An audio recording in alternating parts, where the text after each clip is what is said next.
Alright, game devs, March is right around the corner and I have a challenge for all of us. Let's join at least one game jam in the upcoming month to practice our dev skills and have some fun. The feeling of finishing this kind of project is so powerful you'll be begging for more. Some of the game jam I'll be talking about have prizes to win, but one thing they all have in common is that they are all unique in their own way. Let's kick this off right now with the PS1 jam. Let's go back in time to 1997 and make a game that will look, feel and taste like PSX graphics. The event starts on March 5th and will end 10 days later. This will give you plenty of time to imitate graphics that paved the way for 3D games. There's a few simple rules to follow, such as no not safe for work content and no swears are allowed. Game resolution has to be 256 by 240 just like the old days. Texture is maximum 256 by 256. The game must be playable in the browser. The game also must be made entirely during the time period of the event, and 2D games are accepted but 3D game is recommended. As usual, the theme will be announced when the game jam begins. I will most definitely join this one to practice my low poly skills and try to make a PS1 game. Up next, we have another very exciting game jam,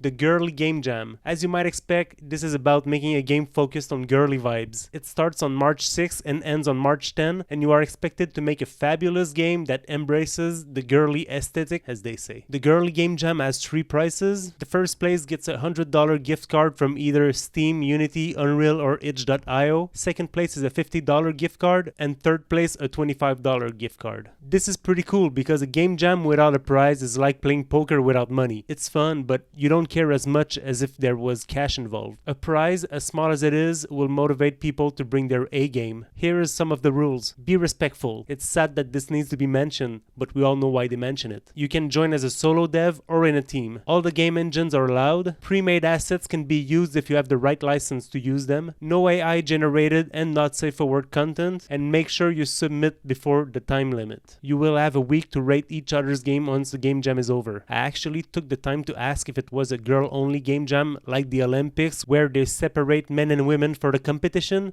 and the answer is all genders can participate. The Girly Game Jam can be good to expand creativity, since this might not be the type of game most game devs are used to create. Now we have a veteran game jam with their 79th edition. Is the Godot Wild Jam. This game jam runs every second Friday every month, so for March 2025 this will be on the 14th and it will end on March 23rd. Obviously this is a game jam where you need to use the Godot engine. They tolerate reusing existing code that you have, but they don't want you to reskin a game that you already made previously. The game has to be made for HTML5, otherwise you have to build it for Windows, Mac and Linux. The theme will be announced when the game jam starts, but this game jam has something different than the others. They have wild cards. There will be 3 unique challenges that you can add to your game. This will not affect how your game is judged, it's only an extra challenge, which is very good for creativity. I never used Godot before, so this might be a good opportunity for me to learn it. And for the last game jam of the video, we'll talk about the April Fool's Day Jam 3. For the last 10 days of March, you have to create a game that will fool the player in any way. This can be very fun to make. They have a small cash prize for the top 4 games, which again, any prize money in a game jam is always appreciated. The rules are simple. You have to create your game during the game jam time frame, but you can use outside code and outside resources. Don't forget to credit people who made them. Also, no not safe for work content, which this seems to be a rule that applies to most game jams, and you can create the game solo or in a team of any size. If you like those kind of videos, please like and subscribe, and I'll see you at the next game jam. See ya.